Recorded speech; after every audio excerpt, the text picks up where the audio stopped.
Good afternoon guys, for today's video magluluto tayo guys ng talbos ng kamuting kahoy. Siguro sa mga hindi nakakaalam nito guys, niluluto ito.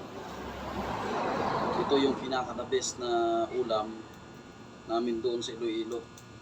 Ayan, so mga hindi nakakaalam, akala nila kasi nakakalason to eh. Pero guys, tutulan talaga, pinaka the best na ulam to doon sa amin sa Iloilo. Sa mga kagaya kong mga Ilonggo, ito yung pinaka sarap ng ulam sa amin doon, nakakamiss to. Kaya hindi tayo papayag guys na hindi tayo makakain ito.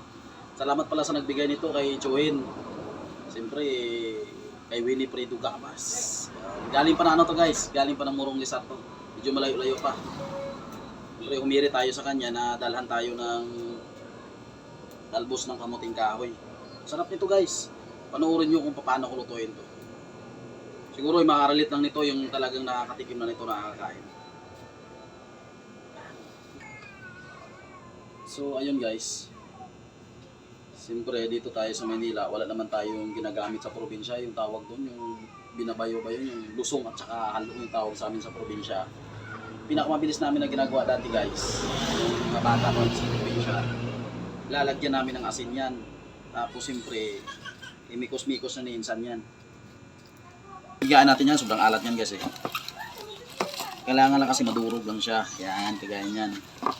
Ganito yung mga, pag sa mundo ka dati, wala ka man lang magamit na pangdurog nito. Siyempre, kung may nalang gamitin natin, lagyan ng asin, tapos siyempre, dudurugin natin yan. Kakain lang tayo nitong sinasabi nilang talbos ng kamuting kahoy. Durugin natin to guys hanggang sa ayan. Pero mawawala din yung alat niyan.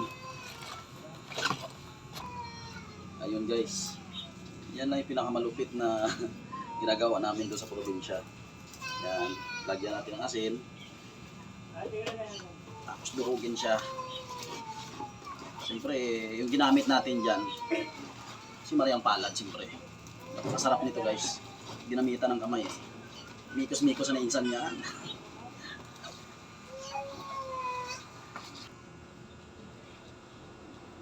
So ayun guys, ito na yung pinaka-finish na talaga. Yan. Pag ganito na guys, so durog na siya. Yan, kagaya nito, tanggalin na natin yung tubig. At saka yung siyempre maalat ito, may asin. Yan, ayan na guys, durog na siya.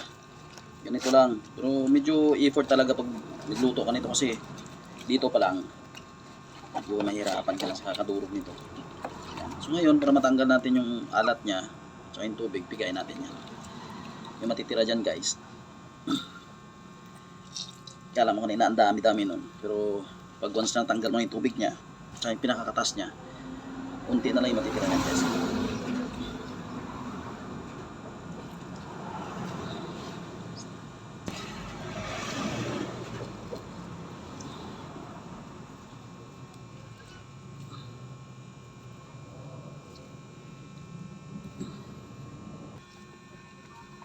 Ito na yung pinaka-finish niya guys. Yan. Kala kanina ang dami-dami nun ano.